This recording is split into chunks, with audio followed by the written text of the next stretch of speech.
Yeah. So Let's begin. We'll be going up these stairs. When I stepped inside the chapel, my breath caught in my chest. The room, if such a space can be called a room, was voluminous, as it could hold the entire ocean.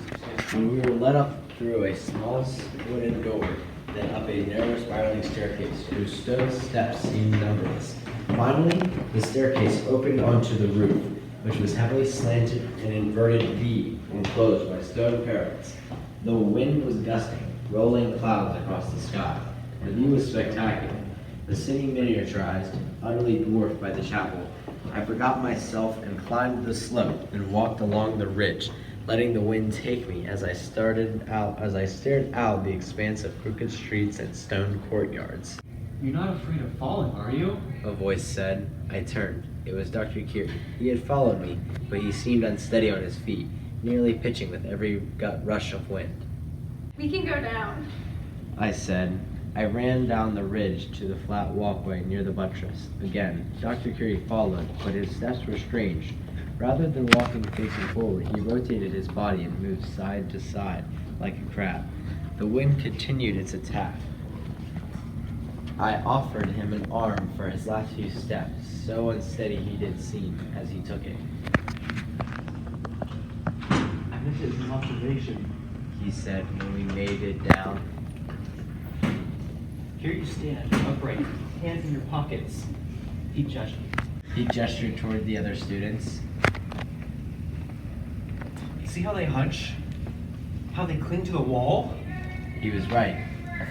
A few were venturing onto the ridge, but they did so cautiously, taking the same ungainly side steps Dr. Curie had, tipping and swaying in the wind. Everyone else was holding tightly to the stone parapet, knees bent, backs arched, as if unsure whether to walk or crawl. I raised my hand and gripped the wall. You don't need to do that. It's not criticism. He paused, as if unsure he should say more.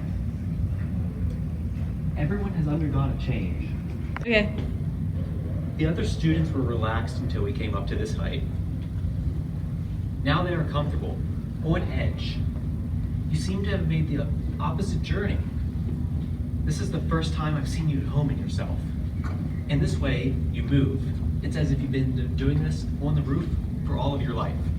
A gust of wind swept over the parapet and Dr. Curie teetered, clutching the wall. I stepped up onto the ridge so he could flatten himself against the buttress.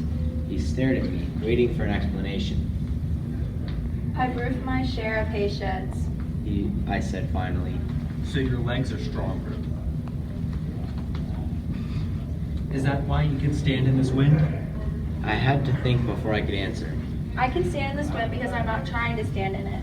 I said. The wind is just wind. You could withstand these gusts on the ground, so you can withstand them in the air. There is no difference except the difference you make in your mind. He stared at me blankly. He hadn't understood. I'm just standing. I said.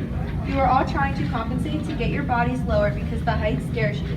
But the crouching and the sidestepping are not natural. You've made yourself vulnerable. If you could just control your panic, the wind would be nothing. The way is nothing to you, He said. Go.